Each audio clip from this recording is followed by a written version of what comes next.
ഇത് നെയ്യ്, സൂചി റവ, ഡ്രൈ ഫ്രൂട്ട്സ്, പാല്, വെള്ളം, പഞ്ചസാര,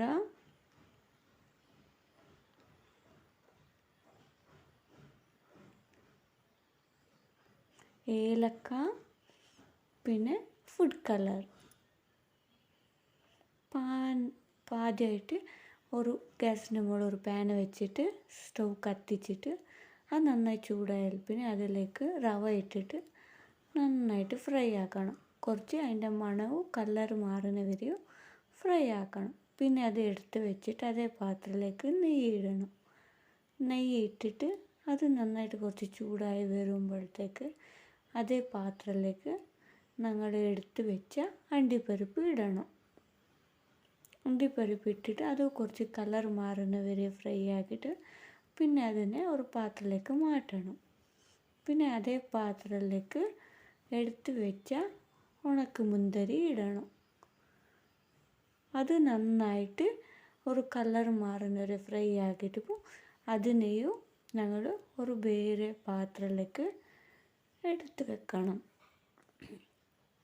എടുത്ത് വെച്ചിട്ട് അതേ പാത്രത്തിലേക്ക് ഞങ്ങൾ വറുത്ത് വെച്ച സൂചി റവ ഇടണം. സൂചി റവ അതിലിട്ടിട്ട് നന്നായിട്ട് ഫ്രൈ ആക്കണം. നന്നായിട്ടത് ഫ്രൈ ആയാൽ പിന്നെ നെയ്യിൽ അതേ പാത്രത്തിലേക്ക് ഞങ്ങൾ എടുത്ത് വെച്ചിട്ട പാലിടണം.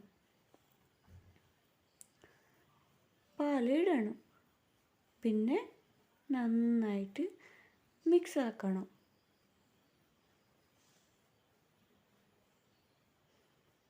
നന്നായിട്ട് മിക്സായിട്ട് ഒരു ലെവലിൽ വരുമ്പോൾ അതേ പാത്രക്ക് പാലെടുത്ത ബൗളിൽ തന്നെ കുറച്ച് വെള്ളം ഒഴിക്കണം.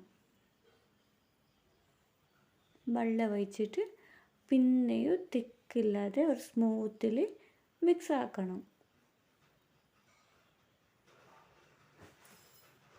അത് നന്നായിട്ട് മിക്സ് ആയതുകൊണ്ട് വരുമ്പോൾ അതേ പാത്രത്തിലേക്ക് ഞങ്ങൾ എടുത്ത് വെച്ച പഞ്ചസാര ഇടണം.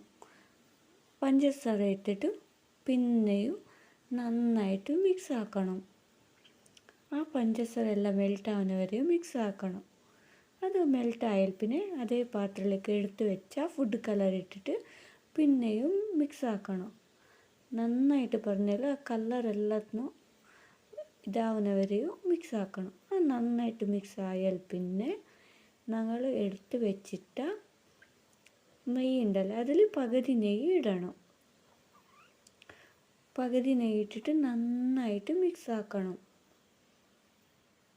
നന്നായിട്ട് മിക്സ് ആയിട്ട് പിന്നെയും എടുത്ത് ഉണ്ടായ പകുതി നെയ്യ് ഒഴിക്കണം. പിന്നെയും മിക്സ് ആക്കണം. പിന്നെയും നന്നായിട്ട് മിക്സ് ആയാൽ പിന്നെ അതേ പാത്രം നന്നായിട്ട് മിക്സ് ആക്കിക്കൊണ്ടുണ്ടായാൽ പിന്നെ നന്നായിട്ട് മിക്സ് ആക്കിക്കൊണ്ടുണ്ടാവണം.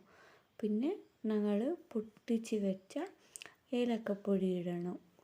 ഏലക്കപ്പൊടി ഇട്ടിട്ട് പിന്നെ ഫ്രൈ ആക്കിയ ഡ്രൈ ഫ്രൂട്ട്സ് ഇടണം. ഡ്രൈ ഫ്രൂട്ട്സ് ഇട്ടിട്ട് നന്നായിട്ട് പിന്നെ മിക്സ് ആക്കണം.